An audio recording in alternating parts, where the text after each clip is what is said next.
langsing. Silakan duduk, boleh duduk semuanya. Tepuk tangan untuk diri sendiri. Kita akan belajar firman bersama-sama, kita katakan pengakuan iman kita. Hari ini kita belajar menikmati hasilnya. Aku menikmati hasilnya. Oke, ini minggu kelima. Minggu pertama kita belajar bersama-sama berintegritas. Minggu kedua kita belajar bahwa semua itu berawal dari akal budi. Minggu ketiga, perbuatan itu membuktikan iman kita. Saya saja hafal loh saudara. Minggu keempat, kita menjadi terang karena kita punya predikat atau diberi kuasa untuk menjadi anak terang. Minggu kelima, menikmati hasilnya. Yuk, mana mbak? 1, 2, 3. Firman Allah adalah Allah sendiri. Saya bertekad menciptakan hidup saya dengan memperkatakan firman. Menggali firman Tuhan setiap hari. Hari ini saya akan belajar firman Tuhan. Saya berjanji pikiran saya dikendalikan oleh Roh Kudus. Hati saya sebagai tanah yang subur untuk benih firman Tuhan. Saya akan menerima yang kekal, yang hidup, yaitu firman Tuhan. Saya akan berubah menjadi sama dengan firman yang saya dengar hari ini. Dalam nama Tuhan Yesus, amin.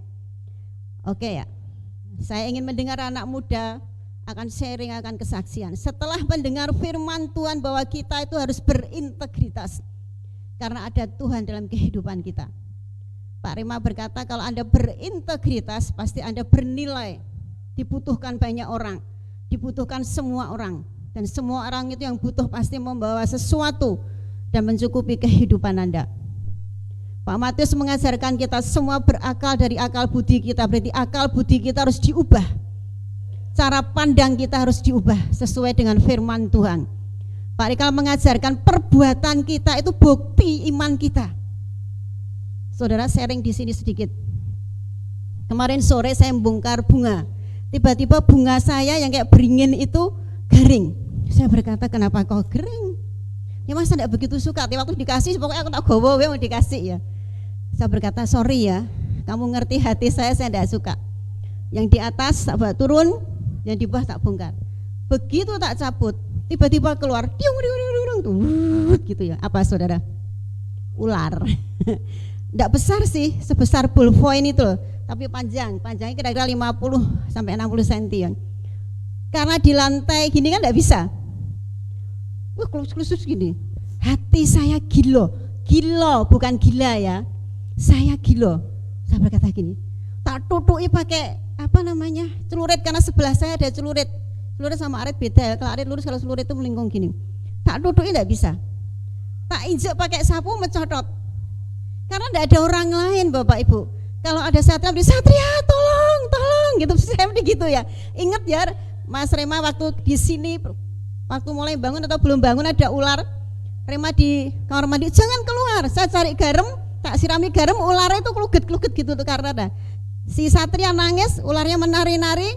Saya menek mejo.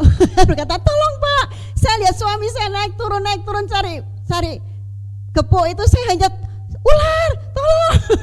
Kalau di sini tolong tidak ada orang lain tidak dengar saudara. Karena itu tidak ada orang lain. Tiba-tiba di pikiran saya, di hati saya itu timbul gini. Tuhan beri kuasa kepada kamu untuk menginjak ular dan kalajengking. Tak injak saudara. Tak injak. Saya kan pernah lihat TV kalau nyekel ular itu jangan buntute, nanti balik. Jadi kepalanya, tak injak kepalanya. Mungkin injakan saya kurang kuat dan sandal saya itu sandal yang 5.000-an itu loh saudara. Merusut. Saya berkata, Tuhan memberi kuasa kepadaku untuk menginjak ular dan kalajengking. Tak lepas sandalnya, tak cari kepalanya, tak injak. Dalam nama Yesus, sorry Tuhan Yesus, aku bunuh ular. Dalam nama Yesus. Setengah merinding, setengah gilo. Saudara ngerti? Perbuatan saya menunjukkan iman saya ada kuasa untuk menginjak ular dan kalajengking, saudara. Ular itu meling-meling. Kalau itu di air keras bagus sekali. Buning, mengkilat gitu loh, kayak intan. Pernah tahu intan? Bukan namanya anak. Kayak intan yang hitam gini loh. Meling-meling, mengkilat di waktu gini-gini itu yang gila nih sama gitu. Saudara ngerti? Tiba-tiba firman itu muncul dalam kehidupan saya. Aku diberi kuasa untuk menginjak loh saudara, bukan menutupi, menginjak ular dan kalajengking.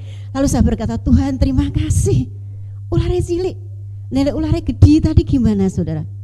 Tuhan tahu porsi saya. Maksudnya waktu ada biawak ya, biawak, siapa yang suka biawak nanti bisa nunggu di situ ya. Biawak itu suka keluar masuk di rumahnya Mbak Sri, dan Mbak Sri foto terus berkata, ini binatang apa ya guys gitu. Terus pernah masuk lagi dan berkata, ini kau datang dan pergi, tidak ada yang judul, karena itu datang ke Mbak Sri ambil makanan anjing kelihatannya, terus keluar lagi, keluarnya tuh lewat tembok gini, terus lewat seng di tempat kami itu. Maksud saudara, saya berkata, dalam nama Yesus ada batas antara engkau dan aku ya, tidak bisa engkau masuk rumahku. Ambil makanan di Mbak Sri, pulang lagi. Ketoknya Mbak Sri mau mateni juga tidak terdengar. Saudara ngerti, ada kuasa dalam kehidupan kita. Apakah berubah pikiran kita waktu ada masalah? Yang muncul dalam pikiran kita apa? Firman. Jadi iman, perbuatan kita menunjukkan iman kita. Lalu Pak Thomas mengajarkan bahwa kita harus menjadi terang, karena firman-Nya dikatakan kita adalah anak terang. Hari ini kita belajar, sesudah kita belajar berintegritas, dan kita belajar mengubah mindset kita, cara pandang kita, dan kita belajar segala perbuatan kita itu menunjukkan bahwa kita beriman kepada Yesus, dan kita tahu bahwa kita adalah anak terang. Kita lihat dulu 2 Timotius 2 ayat 6, ini mengenai petani saudara. 2 Timotius 2 ayat 6, ini mengenai petani. Ada di Alkitab yang Mbak Wahyu, ada 2 Timotius. Oke. Seorang petani yang bekerja apa? Katakan bekerja keras. Katakan kepada kanan kiri, mau malas. Ya, bekerja keras haruslah yang pertama menikmati hasil usahanya. Petani itu sabar. Ya kan, dia menunggu, menanam padi, benih padi ditanam hari ini, tumbuh hari ini. Enggak, menuai hari ini, tunggu dulu 3 bulan. Enggak dioker-oker terus. Tapi dia harus kerja keras setiap hari. Sesudah menanam, petani kemana? Pulang tidur 3 bulan baru datang lagi? Enggak kan? Petani itu bekerja keras. Ulet itu bahasa Indonesia, Jawa ini apa ya? Ulet, tangguh, tekun. Lebih daripada tekun ya, sabar menanti penuaiannya. Itu petani. Tidak malas, selalu menabur. Lek petani malas nabur, tak pangan kabeh, ra usah dienggo pinih, bar saudara kita ikut ndak makan. Maksudnya itu petani. Kalau kita dikatakan bahwa yang petani yang seperti itu akan menuai hasilnya, kita perlu bekerja keras memerangi hati kita, memerangi roh kita, memerangi jiwa kita, memerangi daging kita, supaya kita berintegritas. Kita perlu berlatih. Ayat-ayat sebelumnya dikatakan tentang olahragawan itu berlatih. Perenang yang dapat medali emas itu pasti berlatih. Sehari tidak bisa cukup sekali. Dikatakan seorang olahragawan hanya dapat memperoleh mahkota sebagai juara apabila ia bertanding dan menurut aturannya dan berlatih. Saudara ngerti? Berlatih. Setiap hari itu, setiap sore itu ada anak muda yang lewat sini dan berlari. Pasti ada tujuannya, selain ben langsing ya. Maksudnya berlatih. Kalau kita mau menuai hasilnya supaya kita berintegritas, kita harus berlatih bagaimana berintegritas, bagaimana kita mengubah cara pandang kita, mengubah pikiran kita, mengubah akal budi kita menjadi akal budi Kristus. Sabar. Berlatih itu harus sabar. Dan kita ngerti setiap kali tindakan itu, kita ngerti bahwa kita orang beriman. Amin. Amin. Buktinya Anda beriman. Hari ini Anda di gereja. Bu, bisa online, terserah. Maksud ya, terserah. Buktinya Anda beriman apa? Anda memberi perpuluhan, itu buktinya Anda beriman.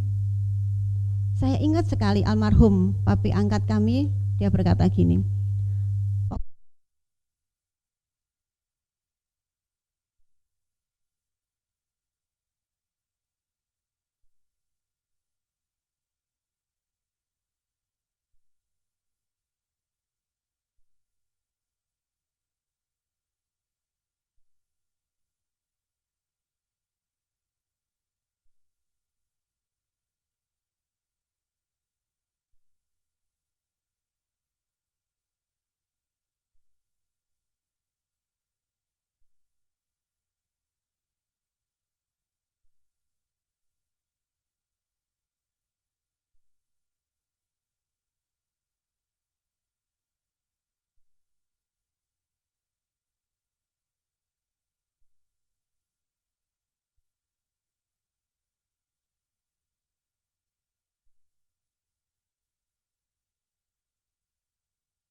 menuai hasilnya, saudara. Baru sebelum saya menyampaikan firman lebih lanjut, lalu dia menuai hasilnya.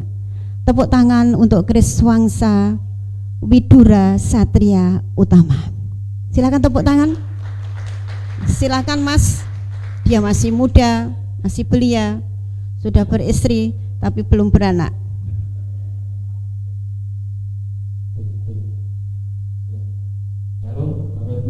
Shalom.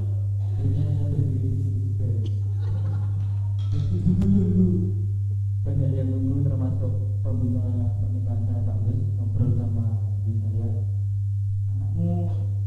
Anakmu nomor 1 sudah, nomor 2 sudah, berbuat di Pak Matius sudah.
Baca Alkitab, terus perpuluhan, menyediakan waktu buat Tuhan, menyembah gitu ya, terus ke gereja dan lain sebagainya. Tapi kalau saya sebagai pekerja, ya saya bekerja, saya berusaha menguntungkan perusahaan saya berusaha membuat teman-teman saya nyaman dengan saya. Terus suatu ketika di kantor saya itu ada 3 kepala cabang, ada 3 orang kepala, dan yang 2 ini istilahnya sudah pro sama saya, yang 2 ini istilahnya sudah deket sama saya. Karena apa? Saya selalu bilang, Mas Satria, kalau mau saya posisikan seperti ini, saya minta tolong gini gimana? Yang penting Bapak mintanya seperti apa, saya jalankan. Karena apa? Kalau mindset saya di Alkitab atau di mana pernah ada kata-kata kepala cabang atau kepala di suatu perusahaan itu adalah imammu. Kan kayak kepala keluarga itu imam. Yaudah, kepala cabang itu berarti imammu. Kamu jaga nama dia, kamu jaga pekerjaan dia, kamu ikuti, kamu manut sama dia. Yaudah, saya manut. Dia maunya apa, saya manut. Terus suatu saat datang orang ketiga, kepala cabang ketiga ini. Saya jujur agak takut sama dia karena dia datang dari Jakarta dan terkenal orangnya cukup strict, cukup kaku. Tapi tetap saya berusaha ikuti mau dia seperti apa. Saya ikuti mau dia seperti apa. Terus singkat cerita saya sempat kecentok masalah di satu unit mobil. Saya diklaim sama dia kalau saya makan uang kurang lebih 10 juta. Pak, saya itu enggak berani. Orang dia nawar, ya saya sampaikan. Kalau memang ada pembanding harga lain, ya saya sampaikan. Siapa tahu kalau memang dia bisa memberikan harga lebih besar, kan berarti kalau harganya lebih besar, perusahaan untung lebih besar lagi. Bukan, ya saya enggak nutup Pak. Saya waktu itu saya istilahnya saya nggak mungkin tuh Pak makan uang segitu. Dalam hati saya, kalau saya makan uang segitu, Bapak saya ajak, kita bagi dua, kita untung bersama-sama, kan kasarannya seperti itu, kita untung bersama-sama. Tapi saya nggak ngelakuin itu, dan dia nggak mau tahu. Pertama itu, kedua permasalahan. Jadi di setiap kali kita jual unit, kita itu selalu ada yang namanya insentif dari kantor. Kalau motor dapat sekian, mobil dapat sekian, truk dapat sekian, pickup dapat sekian, kayak gitu. Terus satu momen ini bos saya ini komunikasi sendiri sama salah satu pedagang. Terus saya pedagang itu sebelum ditelepon sama bos saya udah dikomunikasi sama dia. Mas, aku pokoknya lewat kamu ya. Ya Pak, monggo. Ternyata dia hubungi sendiri. Singkat cerita dia ngomong sama saya, kamu kemarin ngobrol apa aja? Saya buka, saya nggak pernah nutup-nutupi kegiatan saya nggak pernah nutup-nutupi pembicaraan saya dengan orang lain. Yang penting bos saya tahu, kita sama-sama tahu. Kita ngobrol. Terus dia merasa dina. Yaudah tuh Pak, poin saya kan bener. Saya buka jenengan ngubungi si A, makanya saya takut ini insentif modelnya gimana. Makanya saya istilahnya ambil aman. Tapi dia bilang enggak gitu caramu, itu namanya merugikan saya. Ya enggak tuh Pak. Terus singkat cerita, dia membuat carane ini enggak apa-apa ya, maksudnya nyebut satu orang, nyebut satu pribadi. Dia membuat gimana caranya saya harus pindah divisi karena nggak suka dengan cara kerja saya. Ya udah, soalnya dari dulu saya dari awal bilang apapun itu divisi mana saya ditempatkan, baik itu terkenal dengan divisi kering, dengan divisi basah, atau divisi yang ketemu preman atau apapun, saya selalu siap. Karena kan firman Tuhan berkata, istilahnya Tuhan gandeng kita, Tuhan selalu menyertai saya. Justru saya orangnya paling takut, paling males berurusan sama urusannya. Kalau saya lihat ini grogi sampai bingung mau ngomong apa ini loh. Saya kalau berurusan dengan pembelaan diri, saya dari dulu tidak suka. Kalau memang saya harus salah, yaudah salah lah, tak apa-apa. Orang saya dari dulu sukanya ngalah. Dan akhirnya saya dipindahkan ke divisi lain karena dia merasa saya nggak bisa diajak kerjasama. Saya nggak bisa diajak untuk menguntungkan, mungkin ya pandangan saya mungkin menguntungkan dia. Ya udah, singkat cerita saya pindah. Jadi dulu kalau ya di divisi jual beli itu saya berada di lantai 2 di kantor saya. Itu dimana teman-teman admin yang lain itu satu kantor dengan saya. Terus saya dipindah ke divisi namanya divisi collection, ketemunya kolektor-kolektor, ketemunya orang-orang yang di jalan yang nari unit, ketemunya puji Tuhan kemarin ketemu sama salah satu LSM yang cukup besar di Semarang. Itu saya dipindah ke bawah. Sebulan 2 bulan tak jalani. Pak, salah satu kacap saya bilang enggak apa-apa ya Mas, kamu di bawah enggak apa-apa ya Pak, pokoknya Bapak minta apa, Bapak seperti apa maunya saya jalankan. Poin saya seperti itu.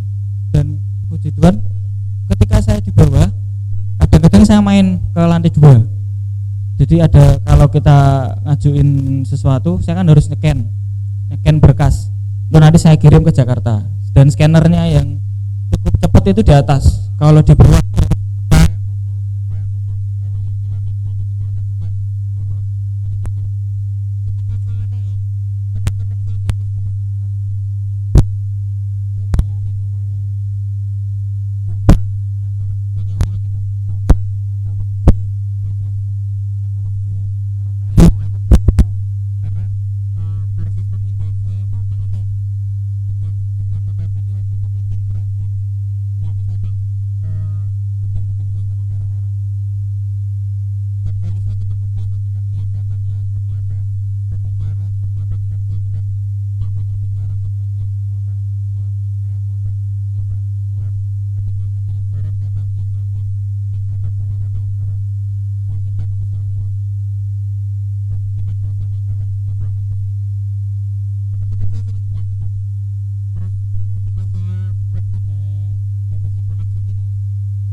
komputer ditelepon, lupa, aku sibuk, dia selalu bilang gitu. Soalnya saya mindset saya, kalau saya mempermudah orang, nanti saya dipermudah. Ketika saya di divisi yang lama, kepala divisi saya itu selalu minta tolong saya. Sampai satu momen di grup admin, di grup yang kantor itu bilang, minta tolong Satria bisa. Saya cuma batin, aku enggak pernah megang kerjaan ini, kok bisa dibilang Satria bisa.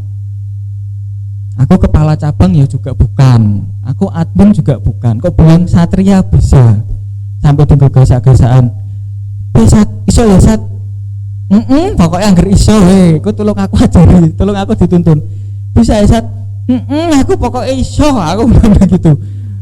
Jadi enggak tahu kenapa kok teman-teman tuh kadang merasa kehilangan, padahal saya cuman menguntungkan apa sih, saya nggak tahu. Saya kerja juga kerja, saya kalau misal kantor sepi tak buat rame, sering teman-teman bilang gitu, nendur saya sepi saat lulus tuh mbak diundangin dangdutan, setelah dangdutan nggak rame, aku bilang gitu. Dan apa tau, mas pokoknya aku ning dhuwur wae, ojo sing ning ngisor ganti kelangan, saya sering bilang gitu. Ini kendak yang di atas, kendak ini terserah. Sarannya seperti itu. Ya kalau tentang 4 poin tadi, saya cuma menanamkan di pikiran saya. Saya berakar kuat di dalam Tuhan, ya saya lakukan bagian saya. Firman Tuhan bilang, bekerja sepenuh hati, menguntungkan imam kamu, manut imam kamu, ya udah. Saya cuma itu seperti itu. Saya tanamkan seperti itu. Kalau memang ada yang mau main-main, seringkali kan Mas Rema atau Ibu atau Bella dapat mimpi, kamu kok gini ya, yang kamu kok gini. Mas Rema dulu pernah dapat mimpi berantem ya, aku berantem sama orang atau aku ditelanjangi gitu ya. Hah? Oh lali lali sama 3 bersaudara lali kabeh. Jadi kalau seringkali dapat mimpi seperti itu, saya cuman bahasa roh, Tuhan kehendakmu yang jadi, aku lakukan bagianku, terserah engkau yang beracara. Kalau orang-orang mereka akan keburukan, kejahatan sama saya, ya udah. Yang penting aku pasrahkan hidupku sama Tuhan. Tuhan yang memberi keuntungan. Jujur waktu dipindah, saya sedih. Finansial saya cukup lumayan berkurangnya, cukup banyak. Karena waktu itu saya dipindah itu posisi saya setelah nikah. Orang nikah kan pasti kebutuhannya nambah. Yang dipikir perutnya tidak cuma 1 tapi 2. Kadang mikir 3 karena saya hidup dengan ibu saya bantu ibu saya, mosok ya meh turu wae atau mosok meh mau 5 mangan mantep melu mau tua ibuku mau M4 siji mantep melu ibuku ya, masa gitu kan enggak. Lumayan, tapi udah saya serahin sama Tuhan, terserah Tuhan maunya seperti apa. Yang penting yang disediakan Tuhan itu yang terbaik. Saya posisi di mana ya saya berusaha selalu menguntungkan, selalu membantu, selalu mempermudah. Niscaya hidup kita dipermudah. Seperti itu. Amin. Tepuk tangan untuk Tuhan Yesus. Oke ya.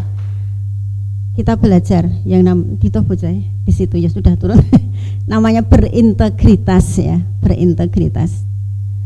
Jadi orang menuduh, orang membuat apapun dan itu tidak akan terbukti karena berintegritas, tapi dasarnya takut akan Tuhan. Dasarnya cara berpikirnya sudah berubah. Siapa butuh aku, ayo tak tolong. Ya. Jadi teman-temannya sangat membutuhkan kamu ya Satria, sangat membutuhkan. Teman yang di atas, teman yang di bawah, satpamnya sangat membutuhkannya. Kenapa? Itu hasilnya dia berintegritas. Hasilnya dia mengubah cara pandangnya. Dia berkata, oke, Bapak mereka-reka kejahatan, tapi Tuhanku sedang mereka-reka kebaikan. Dan Anda ngerti,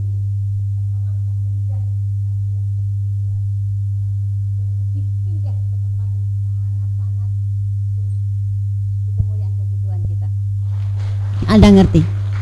Saya ingat Pak Matius waktu pertama kali kerja. Kalau istirahat ke sini ketemu Bapak, dulu altarnya di bawah ya, altar kecil itu mereka berdua tiduran. Pak Matius berkata, aku metu ya Pak. Bapak ngajari, sudahlah belajar. Perkatakan aku melihat kebaikan Tuhan dan dikerjani terus ya Pak, dikerjani terus. Tapi toh akhirnya diangkat lebih tinggi dan orangnya di bawahnya. Jadi orangnya kalau butuh duit hutangnya kepada Pak Matius. Sudah ngerti? Itulah integritas. Naik kerja tidak pernah terlambat. Tidak pernah terlambat. Tidak pernah membawa barang-barang kantor dibawa pulang dan dipakai untuk dirinya sendiri. Mobil yang geledek di sini saudara ya, tahu yang geledek? Dia tidak pernah pakai untuk dulan, tidak pernah, sudah ditaruh situ. Sudah ngerti itu ya?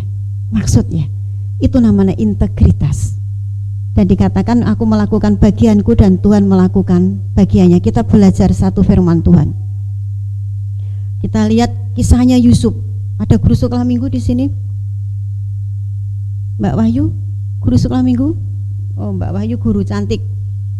Mbak Wahyu bisa cerita tentang Yusuf?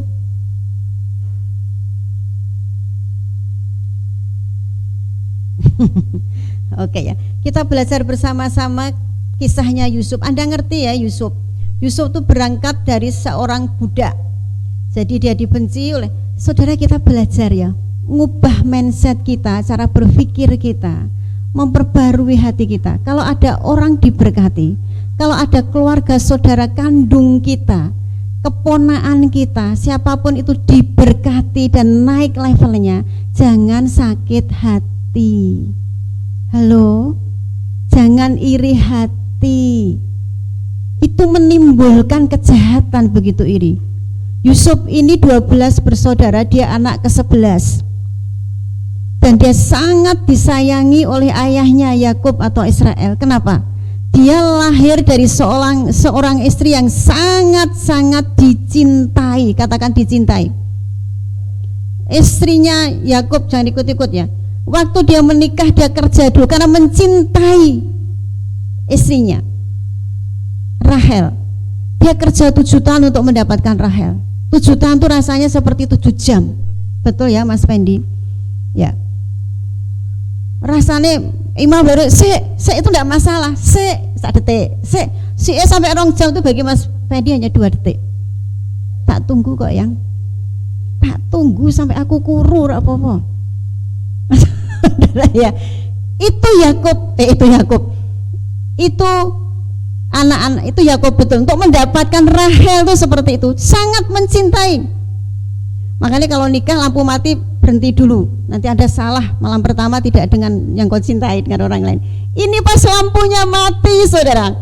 Waktu menikah, pernikahan mereka kan pakai cadar. Ternyata dikasih Lea kakaknya. Malam pertama, begitu pagi sinar matahari sudah nerobos ke jendelanya, ke kisi-kisi kamarnya, baru kaget, loh, lah kok kowe? Maksudnya, nek lampu mati coba terus nanti salah, saudara. Karena itu nggak ada sinar sama sekali, waktu itu belum ada PLN, belum ada kelistrikan, gelap.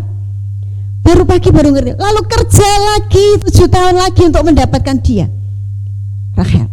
Anak yang dicintai, sehingga kalau baju diberikan baju terbaik, yang lain diberikan merek-merek sekedar merek yang harga-harga 100-200 ribu, tapi Yusuf ini diberikan harga sekitar minimal 2 juta, bahkan 20 juta untuk satu baju. Sehingga 10 bukan 11, karena adiknya ini satu kandung, Benyamin. 10 saudaranya ini dia iri, sehingga dia berkata, jadi apa dia? Setelah dia mimpi bahwa nanti keluarganya akan sujud menyembah dia sampai ke tanah, baru semuanya iri, dendam. Katakan dendam. Dendam ini jadi apa toh? Ada yang bisa mengartikan dendam? Aku ora iso ngarteke. Tapi orang semua ngerti ya dendam. Padahal Yusuf berbuat apa? Tidak berbuat apa-apa, hanya mimpi. Saudara, berangkat dari dibuang menjadi budak. Saudara bisa belajar nanti ya di Kejadian. Saudara bisa belajar di Kejadian, tarik kisahnya Yusuf di sana dan belajar. Waktu jadi budak, dia menjadi budak kesayangan. Potifar menjadi tidak kerja apa-apa, semua dikerjakan Yusuf. Dia menjadi penguasa di rumah Potifar. Kita lihat bersama-sama yuk. Ya, ini menjadi tema saya, berintegritas. Yang pertama, Kejadian 39 ayat 2. Tetapi Tuhan menyertai Yusuf sehingga ia menjadi 39 ayat 2 dan ayat 3. Tetapi Tuhan menyertai Yusuf sehingga ia menjadi seorang yang selalu berhasil dalam pekerjaannya.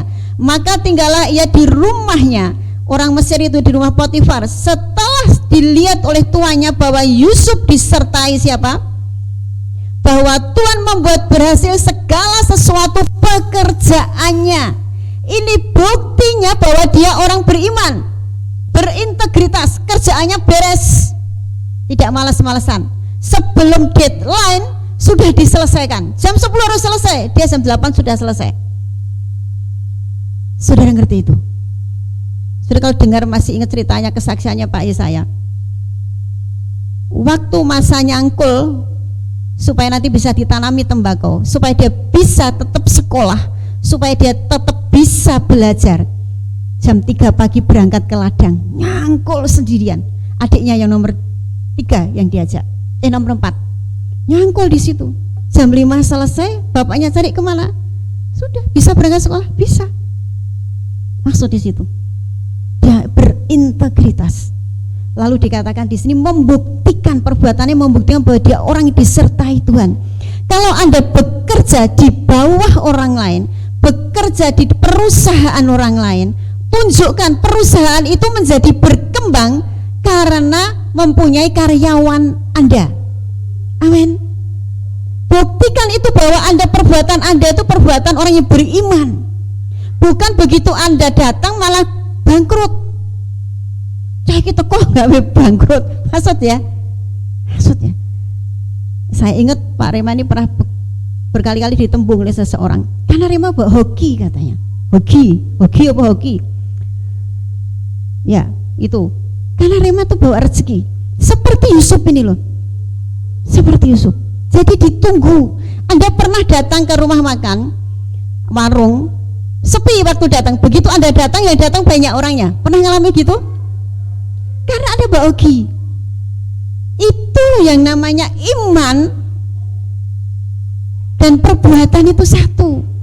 Tapi kalau pas Anda datang ruame, begitu Anda datang mereka pulang semua, tidak ada yang datang. Anda perlu tanya pada diri sendiri, loh kok karek aku tok ya, wis apa-apa malah penak. Anda harus tanya. Potifar dia melihat dan merasakan sendiri sejak dikatakan di sini ya. Sejak Yusuf bekerja kepada dia membuat segalanya berhasil. Kenapa? Karena rumah tangganya, urusan rumah tangga yang ngurusi Yusuf. Istrinya nggak diserahkan loh, istri Potifar. Jadi tante Potifar tidak diserahkan. Seluruh urusan rumah tangga dari budak-budak yang lain di bawah Yusuf. Sehingga Yusuf bisa bekerja di luar, mencari berkat di luar lebih full. Secara hati juga secara tenaga dan secara waktu, karena waktu di dalamnya sudah dikerjakan oleh Yusuf. Anda ngerti? Dia berintegritas, tapi dia juga mengerti dan mindsetnya sangat berbeda. Kejadian 50 ayat 20 Mbak. Memang kamu telah mereka-rekakan yang jahat terhadap aku, tetapi Allah telah mereka-rekakan untuk kebaikan dengan maksud melakukan seperti yang terjadi sekarang ini, yakni memelihara suatu bangsa yang besar. Dia ngerti kakak-kakaknya jahat terhadap dia. Bales, waktu kakak-kakaknya mengalami kelaparan, mereka datang beli gandum, dikasih uangnya dibalikin, bahkan diboyong. Bagaimana kalau kita? Bagaimana kalau Anda? Ben dirasa tak sawange sampai ngendi? Sudah ngerti? Cara berpikirnya itu loh, cara berpikirnya berubah, beda. Kemarin Mas Kris cerita, sharing, ada pegawai baru, karyawan baru, betul ya, di tempat dia. Kalau karena dia rumah di restor, maka harus bisa masak toh, masak sego. Tapi ini kan anak sekarang itu kan tidak bisa masak toh, masak endoknya ceplok mundur saja, buncah lagi ada gitu. Begitu nyalake bluk gitu melayu, mak, mulai main, ngerti? Tetapi atasannya yang satu, dia berkata, wah raiso kita, jadi raiso tok kelak wes, gak situ lah wes. Tapi Mas Lee punya mindset beda, cara pandang berbeda, akal budi yang berbeda. Dia berkata, lah wong rong iso melayu kok mbok kon melayu, kejungkel. Dituntun sik diajari, jika diajari carane masak sego piye, carane masak sego supaya ndak gosong piye, carane masak. Maksudnya beda. Orang maido terus jaga. Pikiran kita harus dijaga sehingga tidak keluar lewat mulut kita. Amin. Nanti kita lihat hasilnya Yusuf. Oke ya. Perbuatannya bukti dari iman itu tadi Yusuf. Lihat Kejadian 41 ayat 25. Itu tadi mindsetnya sangat berbeda, cara pandangnya berbeda, akal budinya berbeda. Berawal dari sini saudara tersinggung, saudara mudah salah paham, saudara mudah mutung.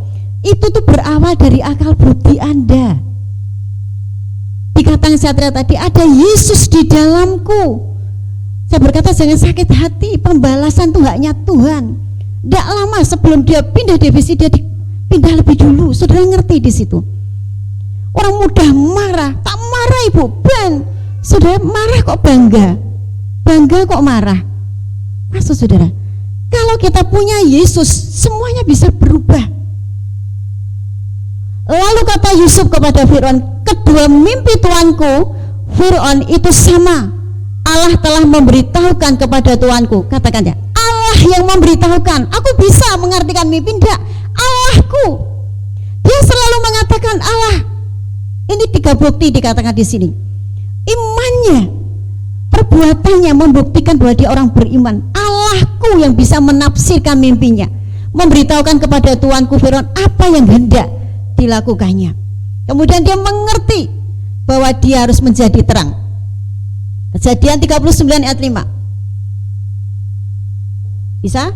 Kejadian 39 ayat 5. Sejak ia memberikan kuasa dalam rumahnya dan atas miliknya kepada Yusuf, Tuhan memberkati rumah orang Mesir itu kepada Yusuf, sehingga berkat Tuhan ada di atas milik segala miliknya, baik yang di rumah maupun yang di ladang, menjadi terang. Tetapi Yusuf itu ganteng, katakan ganteng. yang jejer suami atau pacarnya berkata, gantengnya kayak kamu.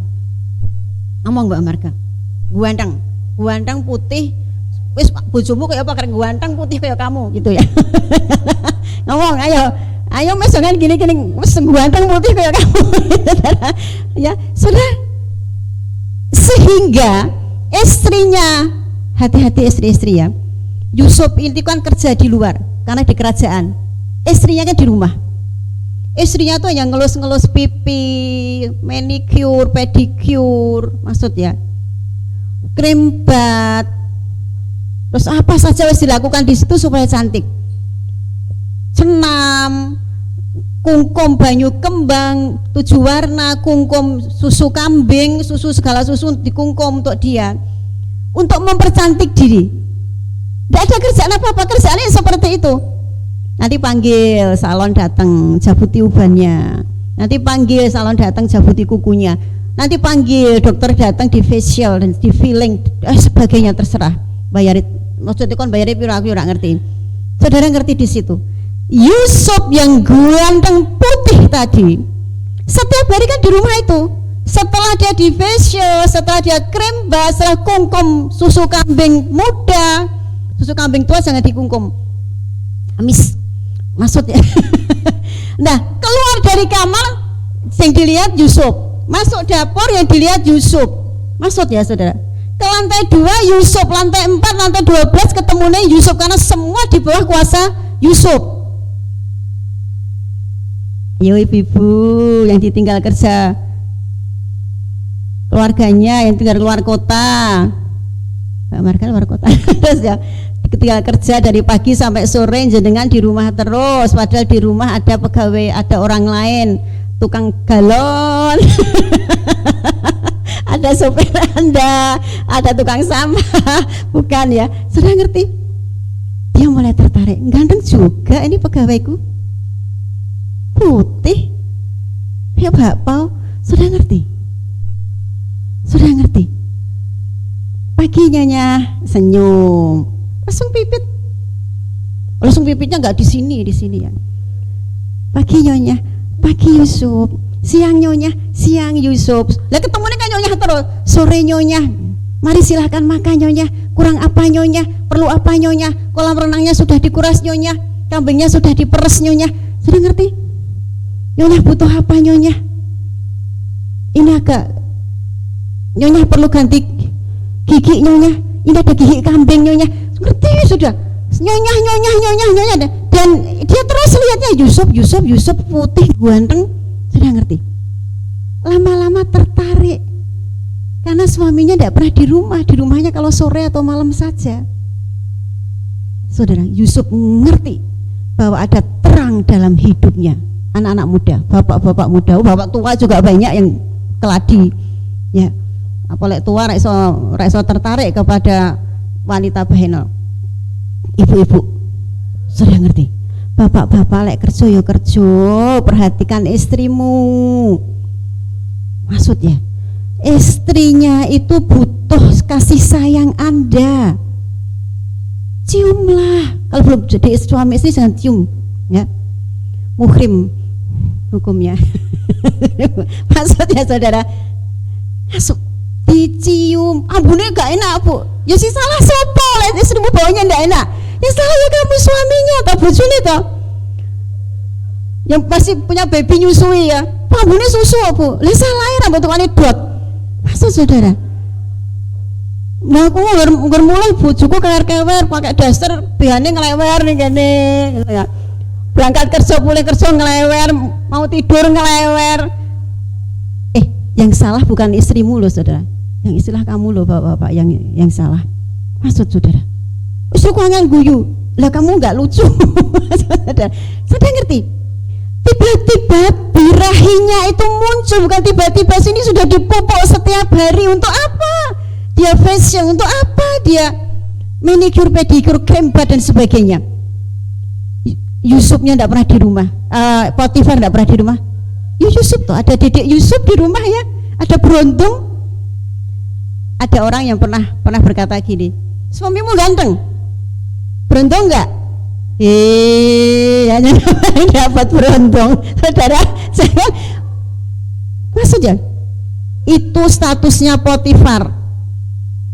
Potifar berkata, punya beruntung enggak? Dia punya Yusuf kok. Hati-hati bapak-bapak, perhatikan istrimu. Kalau istrimu baunya enggak enak, istrimu mulai enggak bisa senyum, yang salah itu kamu, bukan istrimu. Kalau kok saiki tua toh bareng bojo, jadi bojone Thomas, yang salah itu Thomas. Maksudnya, kok saiki suweger baheno, itu luar biasa. Maksud ya, ngerti di sini ya. Tapi Yusuf mengerti bahwa dia adalah terang, dia anak terang, sehingga dia gitu, nyonya, memang semua kuasa kita berintegritas, kita bernilai tinggi. Dia beri contoh Ahok. Sekarang contohnya bukan Ahok, contohnya Yusuf. Dia bernilai tinggi, berangkat dari seorang budak. Kejadian 41, 40 sampai 42. Engkaulah menjadi kuasa atas istanaku, dan engkau kepada perintahmu seluruh rakyatku akan taat. Hanya tahta inilah bedanya, maksud kelebihannya. Setelah dia mengalami semua, setelah dia ngerti harus berintegritas, mindsetnya harus berubah sesuai firman. Dia ngerti bahwa perbuatannya itu menunjukkan imannya kepada Allahnya, dan dia ngerti bahwa dia harus menjadi terang. Sekarang dia bernilai tinggi. Dia menjadi orang kedua sesudah Fir'aun, sesudah raja. Beri kemuliaan bagi Tuhan kita. Semua rakyat tunduk, raja tunduk kepada perintahnya. Idenya cemerlang, dia smart, dia pinter. Bahkan keluarganya pun menjadi tunduk dan hormat kepada Yusuf yang dulu membuangnya, menjadi menghormatinya. Kita belajar bagaimana kita menjadi bernilai, bagaimana kita menikmati hasil. Seperti seorang petani tadi, Satria berkata, lakukan bagiannya, lakukan bagian kita.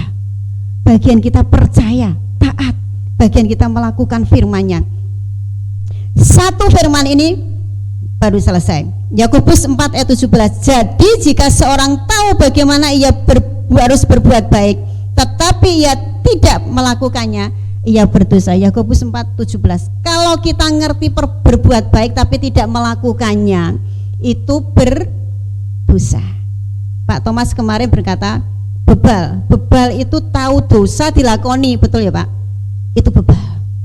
Katakan, aku tidak bebal. Maksud, ada diberkati, lakukan yang menjadi bagian kita. Lakukan, kita percaya, taat, melakukan firman, sehingga di mana-mana itu kita diberkati Tuhan.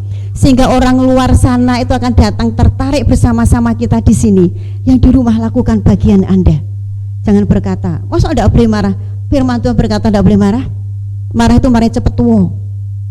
Firman Tuhan lebih ngerti daripada medis. Saudara ngerti? Berintegritas. Amin. Anda diberkati. Kita bersama-sama akan perjamuan Tuhan, petugas perjamuan Tuhan. Kita buka satu firman untuk perjamuan Tuhan. Biasanya saya kupas untuk darah Kristus ya. Darah ini kasih karunia. Dengan darah Kristus kita menerima kehidupan. Dengan darah Kristus kita diampuni dosa kita. Dengan darah Kristus kita disembuhkan. 1 Korintus 6 ayat 15. Tidak tahukah kamu bahwa tubuhmu adalah anggota Kristus? Tubuh kita apa? Bahwa tubuhmu adalah anggota Kristus. 1 Korintus 6 ayat 15. Tidak tahukah kamu bahwa tubuhmu adalah anggota Kristus? Tubuh kita ini anggota Kristus. Saat ini kita akan belajar untuk hosti. Tubuh kita anggota Kristus. Kalau tubuh kita tangan, biasanya kita belajar secara, berarti kita sebagai mata, berarti kita bukan. Ini betul-betul secara harafiah. Tubuh kita, anggota tubuh kita itu adalah anggota Kristus. Tangan kita itu adalah anggota tubuh Kristus. Betul? Siapa yang tangannya sakit? Kemeng kabeh? Dengkul, katakan dengkul. Dengkul kita ini adalah anggota tubuh Kristus. Siapa yang dengkulnya kemeng? Pernah Kristus dengkulnya kemeng? Halo? Siapa yang hatinya kemeng?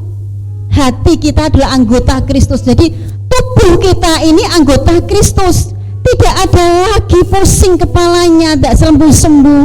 Tidak ada lagi kakinya sakit. Perintahkan, katakan bahwa tubuhku adalah anggota Kristus. Kristus yang tidak pernah berbuat salah dan Kristus yang tidak pernah sakit. Semua anggota tubuh kita itu adalah anggota tubuh Kristus. Tulang kita ini tulangnya Kristus. Amin. Jantung kita ini jantungnya Kristus.